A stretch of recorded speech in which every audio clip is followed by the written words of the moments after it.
Nowadays, more and more people are choosing to put cameras inside their car to record their driving. One of the reasons behind this is to combat insurance fraud, and I'll explain how this might happen. So you're out driving in your car, it's a normal day, everything's fine in the world, and then all of a sudden, out of the blue, another car overtakes you. It screams past, pulls in front, slams on, doesn't give you time to stop, and you hit the back of it. So you get out of the car. And then the other driver blames you. He says it was all your fault. You weren't paying attention, you were driving too close, you were even on your mobile phone. And these are the things he's going to tell his insurance company on his claim form as well. And then when that claim form comes in, there's a load of other people on it that apparently were passengers that you didn't see at the scene. And guess what? They've all got whiplash as well.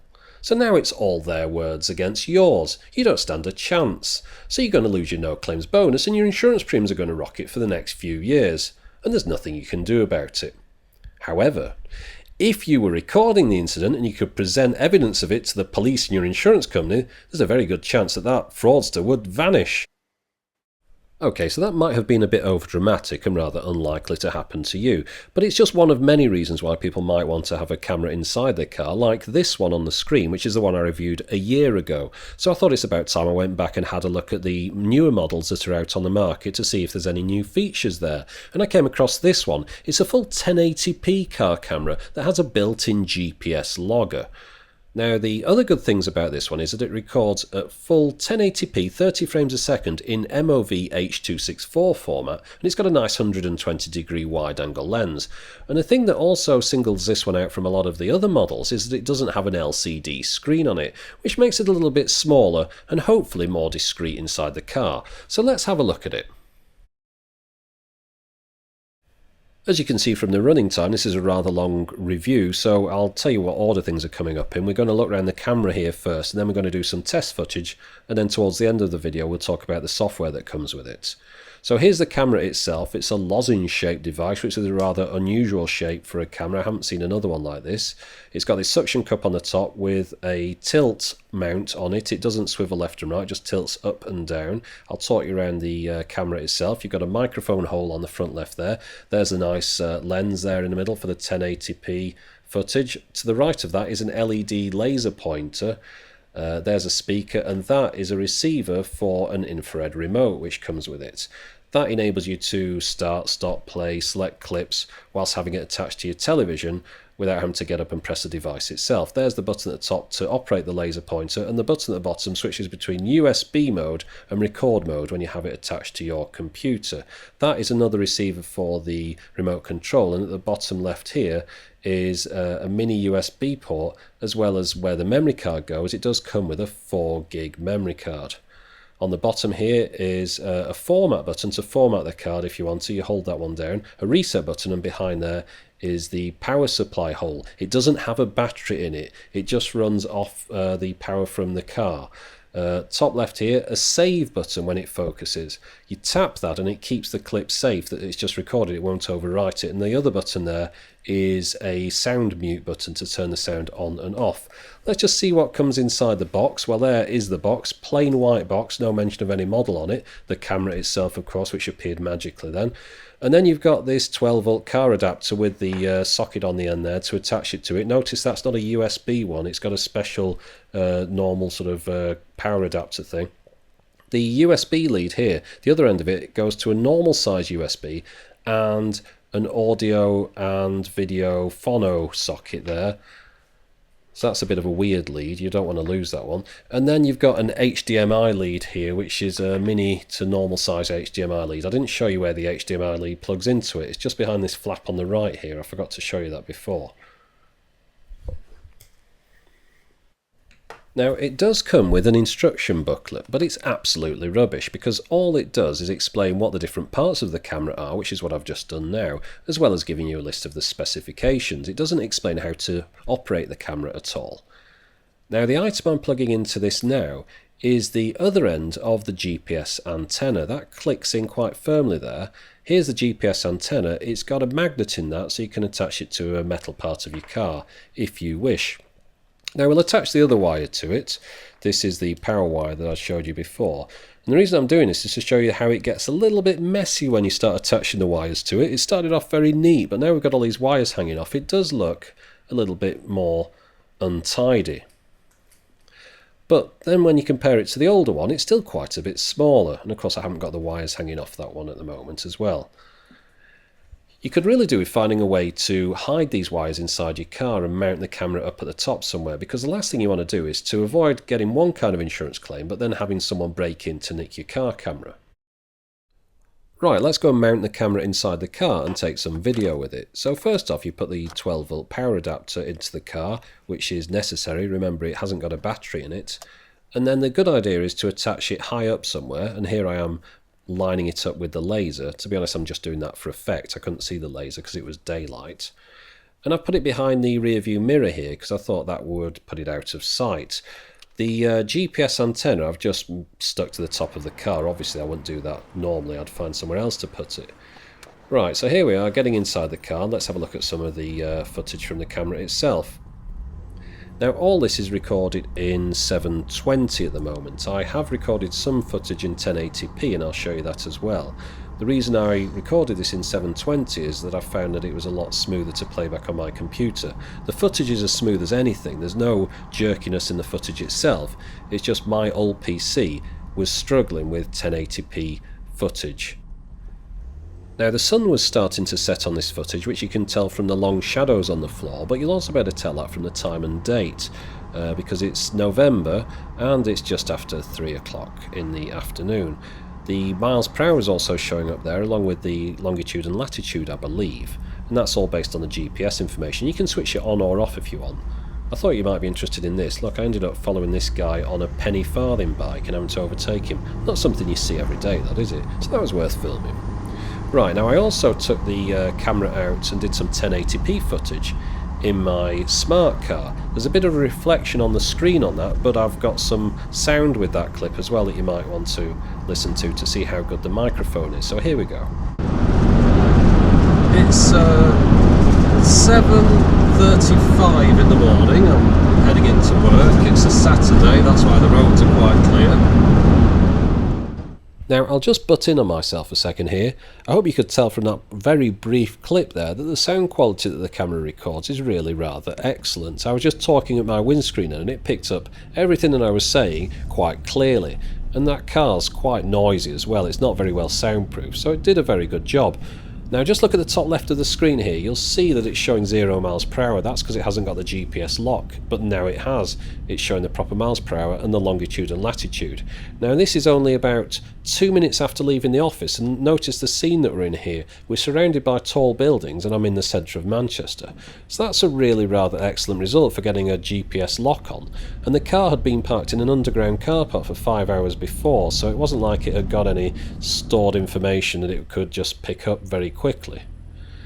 So this is the 1080p footage, just a little bit more of it, and as you can see it's pin sharp, it's got brilliant colours, and that nice wide angle lens is clear from one edge to the other. The 1080p is noticeably clearer than the 720p, but again you've got to have a computer that's quite capable of playing it back, and my old PC isn't really up to the task. One of the most common requests that I get asked whenever I review a camera is to take some footage in the dark, in low light conditions. So that's what I've done here. I took the car out just after the sun had set in the sky. As you can see, there's still a little bit of blue in the sky, although that wasn't visible to the naked eye when I was driving around. It was actually quite dark. As you can see, I've got the car headlights on and the street lamps are on as well. And what the camera's done is it's tried to increase the brightness as much as possible to capture as good a footage as it's able to, and as a result in doing that it's also made the footage quite grainy, but I still think that it's quite acceptable. Now a little bit later the same evening it's gone even darker, there's no light in the sky at all we're left with is the light from the car headlamps and the street lights, and again I still think this is okay. It's gone even more grainy than it was earlier on, but it still enables you to make out what's going on. Now the rather shaky clip you're looking at here was taken with my Sony camcorder at the same time of night as the previous clip, and there isn't an awful lot of difference in quality really, I think, between this and the footage that came out of the GPS cam. So overall I think the GPS cam does quite a good job in low light. Right, so let's plug it into a television and see what options that enables you to change. So first off, we'll plug the HDMI lead into the side here. But the other thing that you'll need to be able to do is to power it. You'll have to plug the USB lead into here. And then the other end of that will have to go into some kind of USB power supply. Now I'm going to be using a charger from an iPod. And perhaps your television might have a USB socket on it that would power this. But it's something to bear in mind. And you don't get a power adapter like this with it. So you can stream live from the camera, as you can see here, through the HDMI lead or through the Phono AV leads if you want. And you can record and view what's recorded at the same time on the TV screen if you want. Right, so let's have a look at some of those on-screen menus. Well, first off, on the right here are the language options. There aren't that many languages to choose from. We'll move across into the middle settings. And at the top we've got volume, in the middle there is flicker 50-60 Hz, the auto power off you can adjust to different lengths, the time zone you can move forward and back from the real time by a few hours. Here are the G-force sensors. Now I don't really understand these, but I'll explain a bit more about G-force later on. The TV output you can adjust to NTSC or PAL, you can have the time and date stamp on or off, the GPS coordinate stamp on or off, and the vehicle speed can show in miles per hour, kilometers per hour or be switched off. And you can adjust the date and time there, format the storage card, reset it and have a look at the version number. Right, let's just have a look at the video settings. Now the most important one of these is at the top, and that's the video resolution. You can do it between 1920 by 1080 at 30 frames a second, 1440 by 1080 at 30 frames a second, 1280 by 720 at 30 frames a second, 848 by 480 at 60 frames a second, or at 30 frames a second, or VGA 640 by 480 at 30 frames a second. The files are recorded in an MOV format using an H.264 codec. Now the file sizes that you might expect to get are showing across the bottom of the screen here, but it does record in variable bitrate, so those will change depending on the situation. Right, let's get back to those menus again. Now you'll notice that there's things in here like scene and digital effect that you'd expect to get on a camera or a camcorder, but not really a device like this. And that's because these things are obviously a generic set of menus that are used on a lot of different cameras.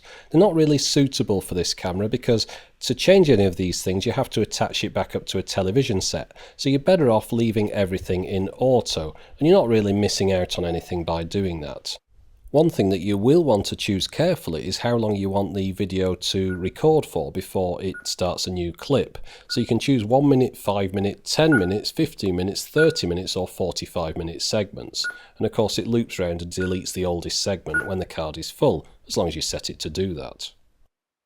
And of course the other main reason why you'd want to attach it to your television is to be able to play back the clips that you've recorded earlier on. It's quite easy to select the clip you want to play back by using the on-screen thumbnails and selecting them with the remote control. It plays back perfectly smoothly, but if you want you can also fast forward through the clips, and you can also play them back at a variety of different slow motion speeds.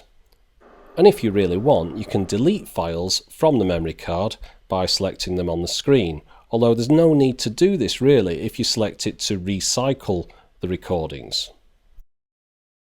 Now when this camera is attached to a PC via USB, there's a file on there called HD Player, and if you install that on your PC you get this piece of software here, and I'll try and explain what the different features of it are. At the top left of the screen here is the video footage that we're playing back. At the top right are the different files that are on the memory card. Along the right hand side there is a Google map which pulls through data from the internet, and at the bottom here are 3 lines to show what the different G-forces are that are acting upon the camera. It also mentions the kilometers per hour across the bottom and the time of date along the top. So here we are moving along. You can see the video is playing at the top left. There's a bar moving across the G-force indicators from left to right. But the most important bit on the right there, the map, as you can see, the little red indicator to show where my car is on that road is edging towards the right hand side. And it's going to cross a motorway bridge in a second. So if you just look at the video footage, you can see I'm just crossing now, and that's exactly what the indicator is showing that I'm doing on the map as well. So that's really quite impressive. So once you've got that piece of software installed on your computer and you've got the video files pulled off the camera, there's no need to keep the camera attached to the computer anymore to be able to use this software. And you can do useful things like I'm doing here. I'm pulling the timeline across to the right hand side because I know just before I cross this river on the map on the right, that's when I saw the nutcase on the penny farthing. So I've pulled the timeline across to that part and here he is up ahead on the left there. So it's really quite useful. Now the G-force indicators across the bottom there, I noticed that they're a little bit out of sync with what's actually happening. They seem to be showing things before the video footage shows them. For example, look at this here. You see that the red line at the bottom there, it curves up and then down and then up again. So that's me going around 3 different bends, a sort of left, a right and a left, or maybe the other way around. But as it is, I'm just hitting the first bend now on the video, and the bar's already saying that I'm on the second bend. So it's a little bit out, and maybe that's what you can adjust those settings for that I saw earlier on in the setup menus. I haven't really played with this too much, but it's still rather useful information. I'll do a rather long summary here, but before I start it, the first thing I want to talk about again is that instruction leaflet, or should I say pamphlet. There's one thing I noticed across the top. It seems to have had something covered up. So I got out the coin and started scratching away, hoping I'd won the lottery, but it turns out I've just found out what the model number is. It's a v1000/v1000GS. I don't know if this is a GS model, how would you even know? But I searched for that on the internet and I found a little bit more information about the v1000/v1000GS. But remember, I've got no instructions about this at all, so I found this quite interesting. It says here, collision detection protection. When encounters a heavy hit, the device will automatically protect the earliest and latest 3 files. So that's what that G-force thing's for. If I do crash the car and the camera just keeps recording, it won't cycle over the recordings that I've made and lose the footage. It's going to protect those and stop them from being deleted. So that's quite useful. And another snippet of information that I found out was if you press the mute button on the back of the camera, it mutes it for a minute, but then the sound comes back on again. So overall, what do I think of this camera? Well, I'm really rather positive about it. I think it takes really nice and clear 1080p footage, and the microphone actually takes good clear sound as well for a change. The only thing that I've got a bit of a downer in is that suction cup's a little bit too weak, and unfortunately the wires do get a little bit messy. I mean, the camera itself is really rather small when you look at it like that, but with all the wires hanging down, it can get a bit untidy in the car. Now, one clever thing that the designers thought of is they kept the memory card easily accessible on the back here. So if you were able to hide the camera away in the car, all you need to do to get the footage off is just pull that memory card out and attach it to a USB reader on your PC. So if you spent a bit of time doing some cable management and hiding this away so that no one could see it right at the top of the windscreen, then you'd never need to remove it again. Of course, you'd need to also find a way to hide that GPS antenna away somewhere. But what I like about this camera is the simplicity of the whole thing.